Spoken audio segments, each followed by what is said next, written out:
Hi, I am getting ready to make myself some scones for a party that I'm going to this weekend, and I thought I would record making the mix and share how it's done. It's pretty easy.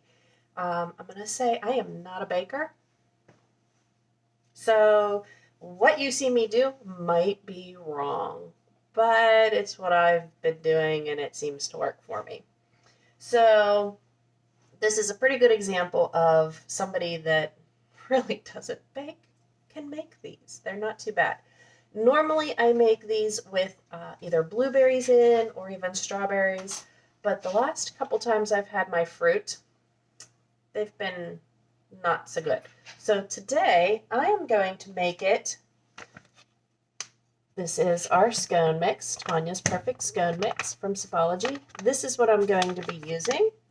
And I am going to add one of our sweet dip mixes to it.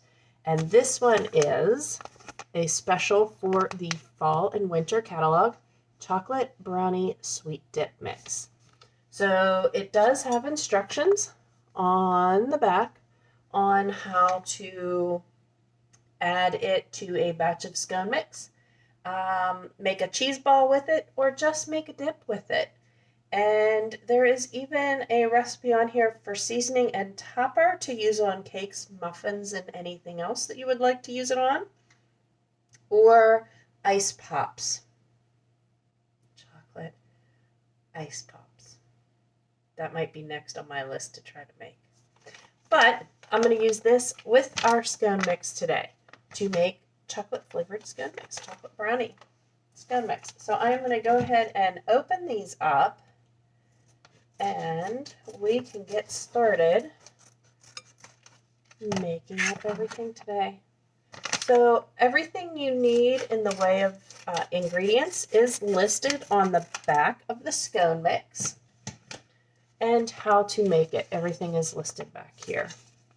So you are good to go. Now, if you do have a gluten allergy, this does have gluten in it. So, and first things first is I am going to add into a large bowl the mix of scone mix and cut the butter into the scone mix until the mixture resembles a coarse cornmeal, and then you create a well in the middle. So it takes the whole bag, pour that in there. And since I am keeping this on the side here so that I have my instructions, I always like to just have my instructions with me. I do want to apologize in case my dogs start barking. I do have 2 dogs. They are resting right now, but if they hear something outside, they might bark. So, oh, that smells so good. I am going to, on the back of our sweet dip mix, it does say to add 2 to 4 teaspoons to a batch of Tanya's Perfect Scone Mix for making with the scones. And just so you know, I don't want to just dig in here, but this is the dip mix. And if you look very closely, can you see them? The chocolate chips? They're there. It's pretty awesome. So I'm just going to add that in with the dry so that it'll get mixed. That's 2. We'll do 3. It says 2 to 4. We'll do 3. I like my chocolate. I'm so excited to see those chocolate chips though. It's pretty nice. Some of our chocolate teas have the chocolate chips in them as well, like the cookie dough pu'er, one of my favorites that has it in. So I'm just going to kind of mix that mix in a little bit before I get started. That way it's not all chocolatey in one place.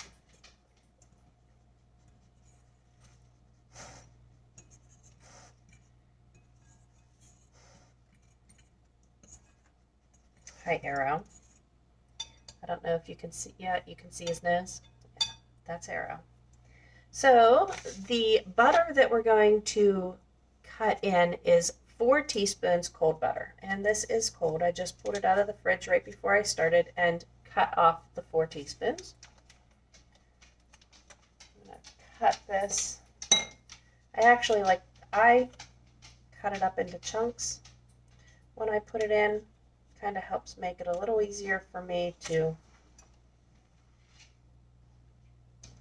cut up in the butter or in the mix. That's just me.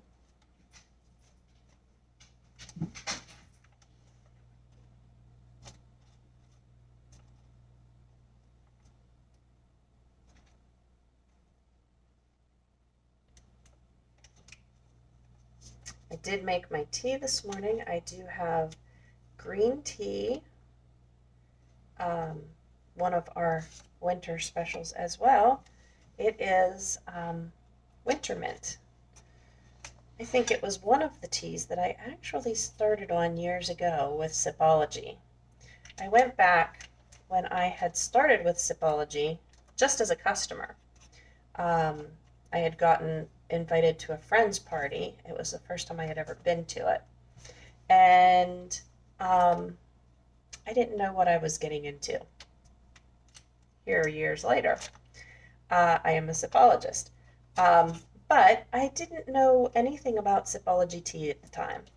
And I really didn't know what I was getting into. So my first pack, I believe I bought what they call, and we still have it, it's different teas now, but it was a beginner's kit for,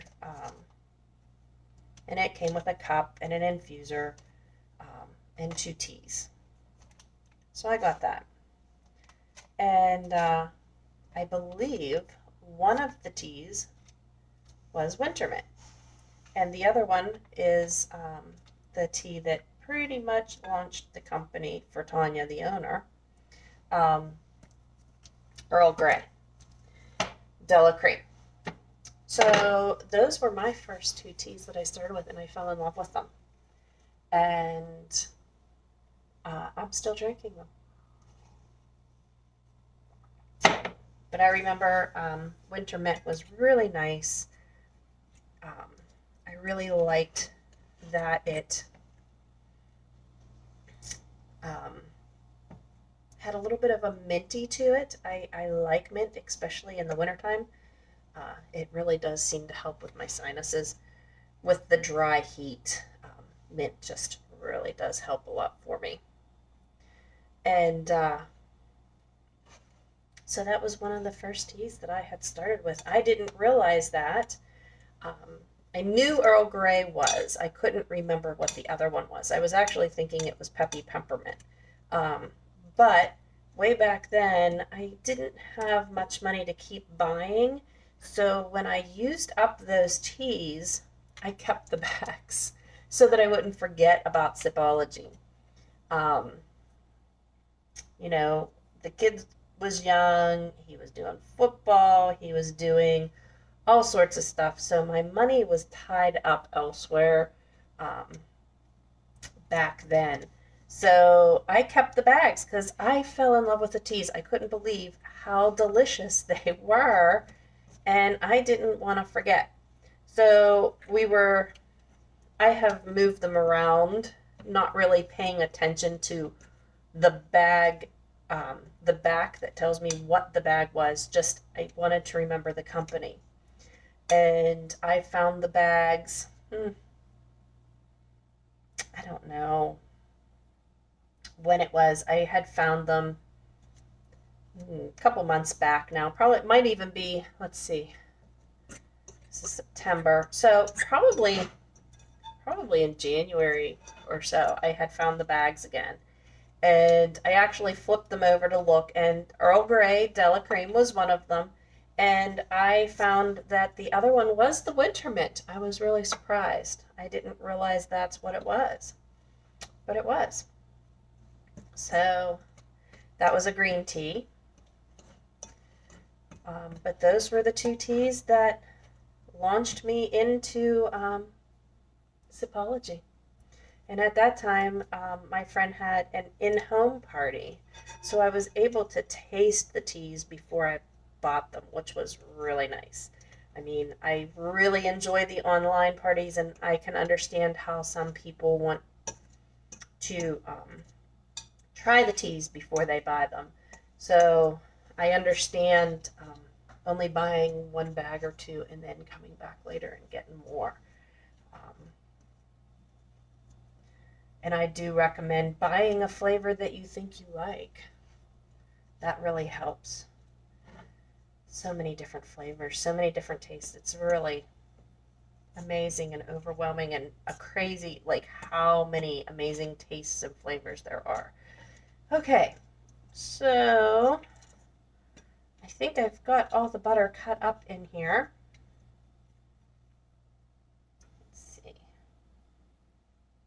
I got a chocolate chip in the fork. We can't have that.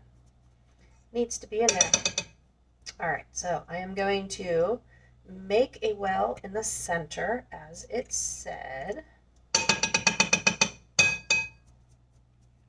Set the fork aside. So I have the well in the center. And I added the chocolate mix. So separate one egg and reserve the egg white. Then in a small bowl, combine the egg yolk with the remaining egg and the whipping cream using a fork. All right, so we will set this over to the side. And I have a small bowl. So set my fork aside. I have 2 eggs. And I have heavy whipping cream. All right, so I have to separate one egg. I do have a separate bowl to do that. And this is used to put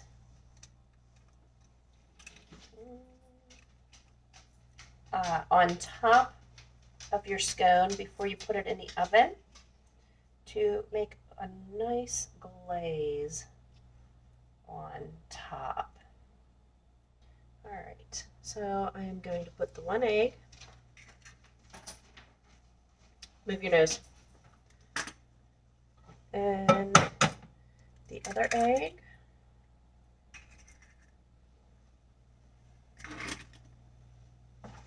All right, and then whipping cream, I need 1/2 cup. Sorry, my contacts, I'm going to set this aside so I don't spill it. Contacts twist whenever I'm reading, so sometimes it's a little hard to see what's written on the pages down there. And 1/2 cup.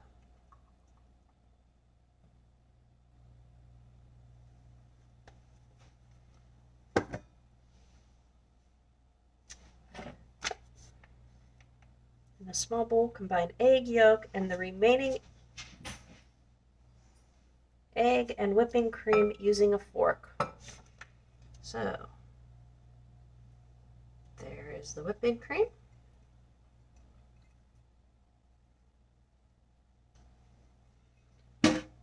And we will come back with my fork.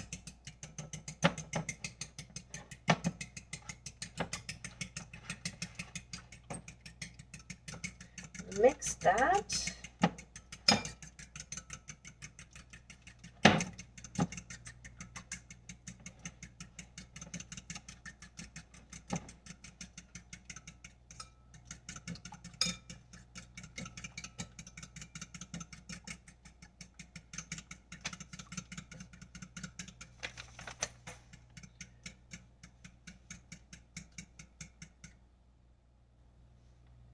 And then I'm going to pour into well and mix until the dough comes clean from the sides of the bowl.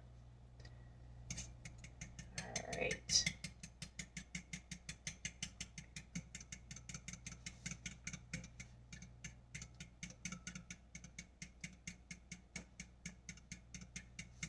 And let's pull this back over.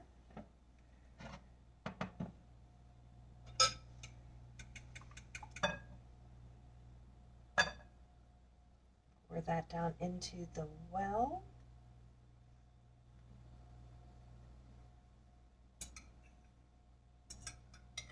That I have created before I set it aside.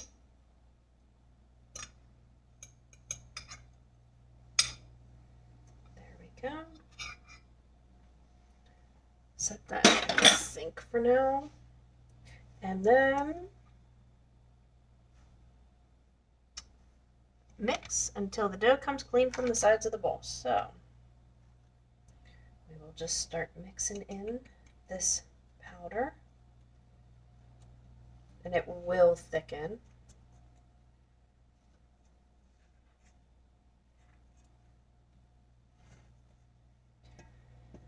Okay.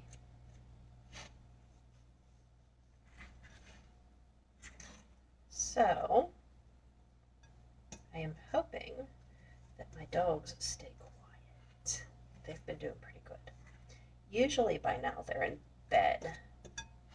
So I'm thinking they're pretty exhausted. Okay. And I did wash my hands before we started. And since I am going to have to knead this next, I did wash my cutting board, and I put it back in the drawer here because I don't have enough room on the counter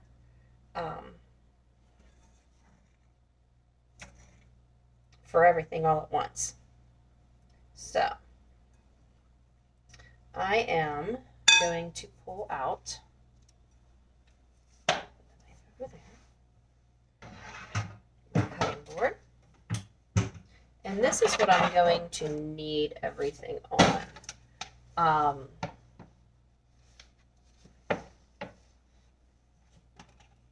Just because I want a nice space to do it on. I usually make a pretty big mess, so keep that in mind. I usually end up with stuff everywhere, so don't hold it against me, please. Set that there. I need a little bit of flour. Where is the flour? All right.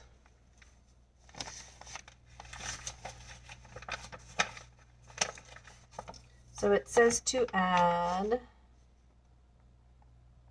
on a floured surface. So 1 tablespoon all-purpose flour. I'm going to take my rings off so that while I'm kneading, I don't get the powder, the material in my rings. And let me set these aside.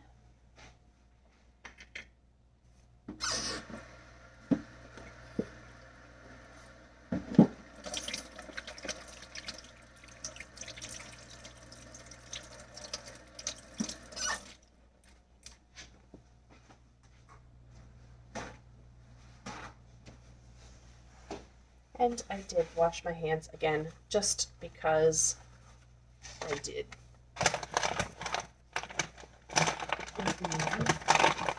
Put this up here, close that, and we can put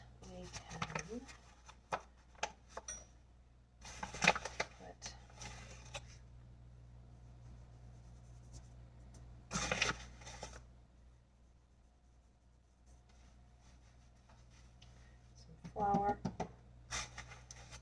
on the surface here, and I will end up with flour all over everything before it's all said and done.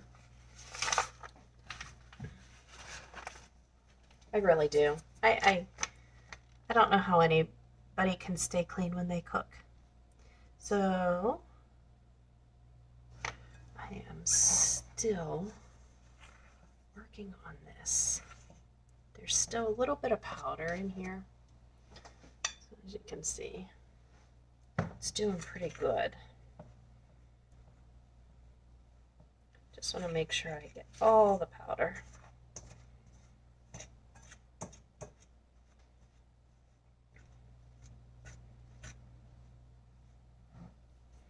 And it is pretty much just all coming away from the side of the bowl.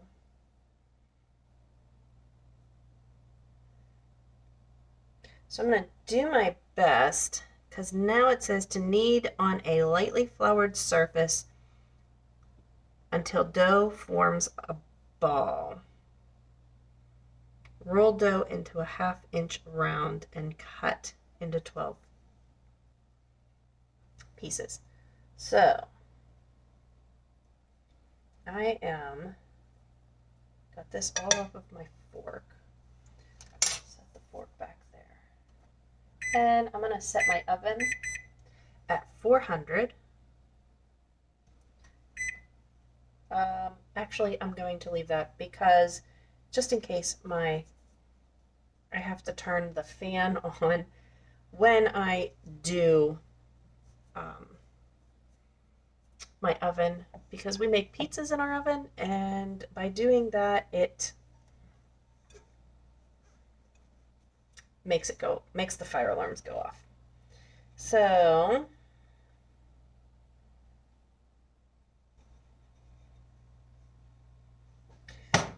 try to get most of this. There we go.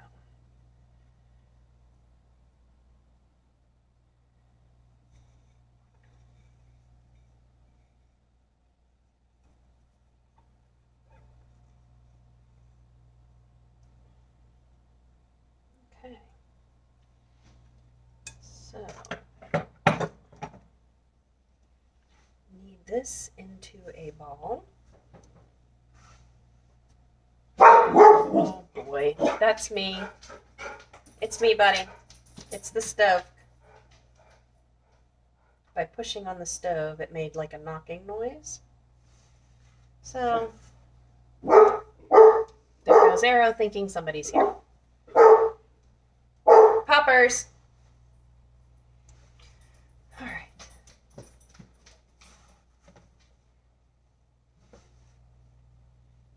Go lay down, buddy. It was me making a noise.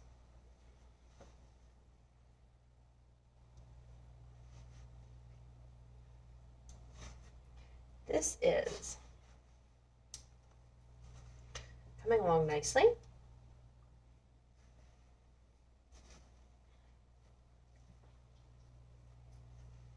I'm so excited. I have not made this with the chocolate dip yet. As I said, I usually just do fruit with it in it.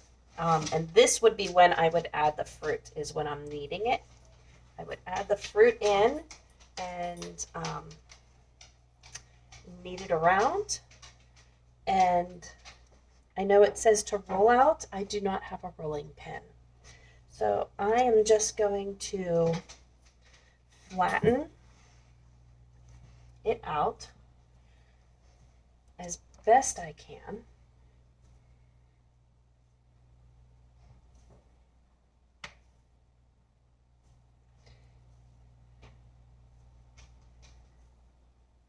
And it says to roll dough into 1/2 inch thick round and cut into 12 wedges. So Zeba, that's enough.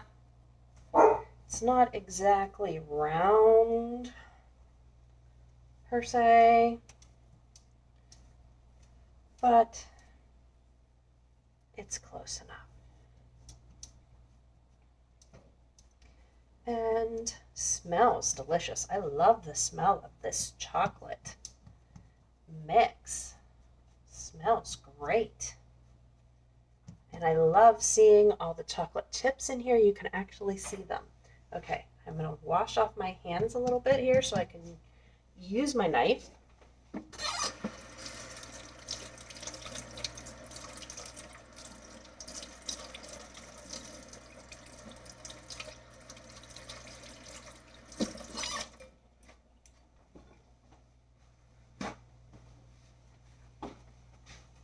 Yes, I am a paper towel person, and I use one just to make sure that it's clean when I get back up. So I'm just going to cut it. I'm not going to pull the pan out yet. We'll just cut these wedges right up.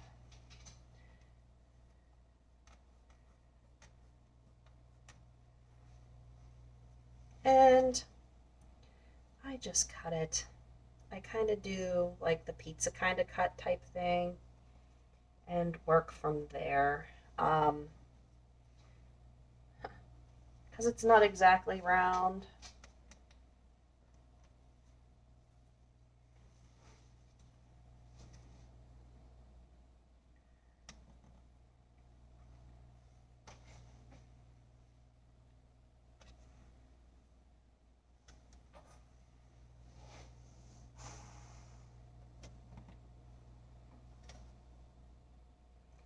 I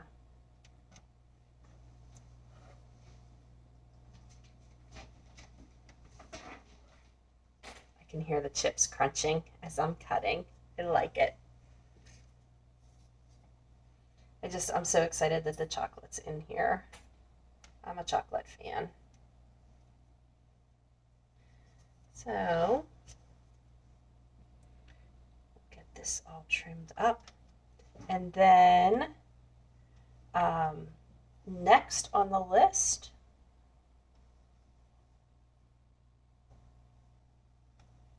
it tells me to arrange on ungreased baking sheet 1 inch apart. And then you brush the tops with the reserved egg white and sprinkle with sugar. Bake for 15 minutes until golden brown. So, let me get, I'm going to apologize for the clinking and clanking.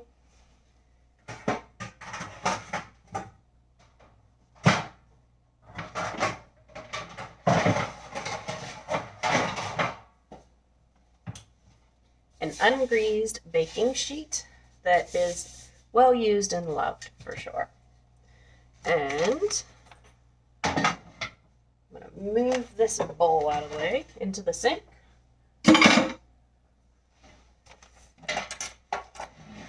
Put the pan there. And I am just going to arrange these. As you can see, I cut them into triangles on my pan. It says about 1 inch apart. So hopefully I can fit them all on here.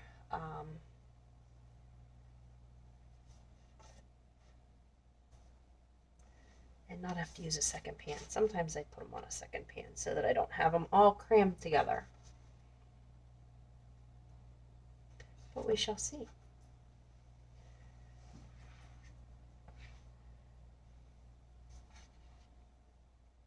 I'm excited. I have found sometimes I need to bake mine a little longer, and it might be that they might be a little thicker than a 1/2 inch than it calls for, but they still come out amazing.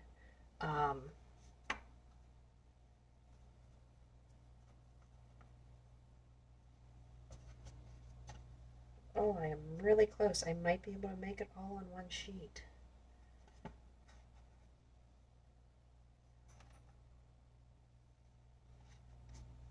I have 2 left. I think I can squeeze them on here. 1 left. Where can I put that? Let's kind of turn these a little bit and make room for 1 more. There we go. Awesome. All right. So let me take this and put it in the sink.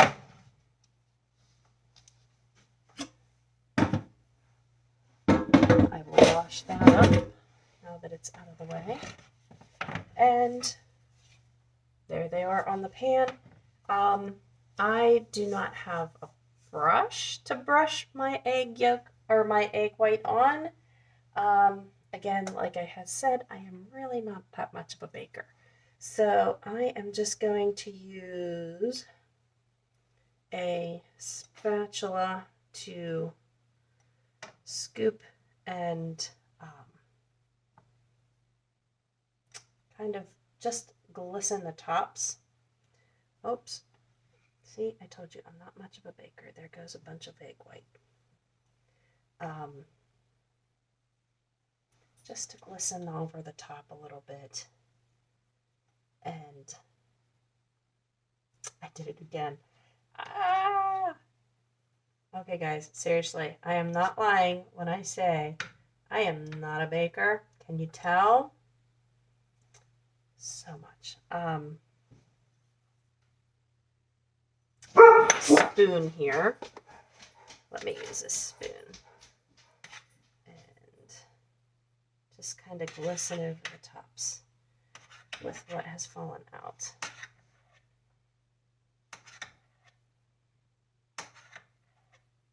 I am going to have to stop at the store and get some items so that I can bake, right? Not much. Just a couple things. I'm going to put these all back in order. And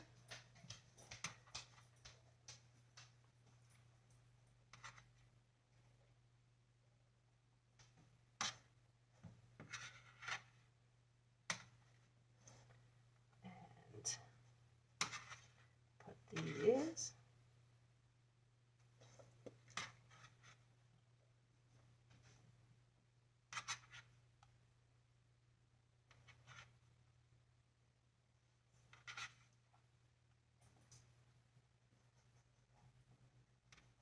A little more on this last one, just a little bit.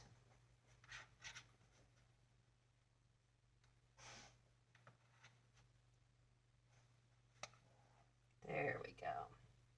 All right, so they all have egg whites over the tops, down the sides, around the middle. Hey, we got egg whites everywhere. That's all right. It's not going to hurt anything.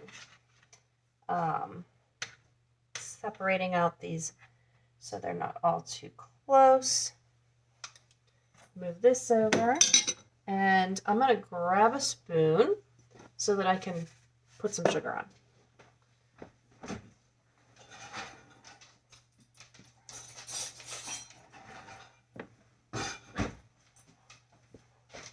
And I am just going to sprinkle, as it says, sprinkle with sugar and bake for 15 minutes. So, okay, I am just going to sprinkle just a little bit of sugar across the top now that the egg whites are on there, so it'll stick nicely. If you don't want to use sugar, you don't have to. You can use your sugar substitutes if you would like. I don't mind using a little bit of sugar from here every once in a while. I'm not big on sugar, but adding them to these does make a nice sparkle on top. So, there we go. They are ready to go in the oven and bake for the 15 to 20 minutes until they're nice and golden brown. I am going to heat up my oven now and put them in, just so you can see. A couple of them did get a little bit too much sugar on them, but that's okay. I will share a picture then as well afterwards so that you can see how they turned out after they've been baked. All right, I hope everybody has a wonderful day, and I will talk to you again soon. Bye.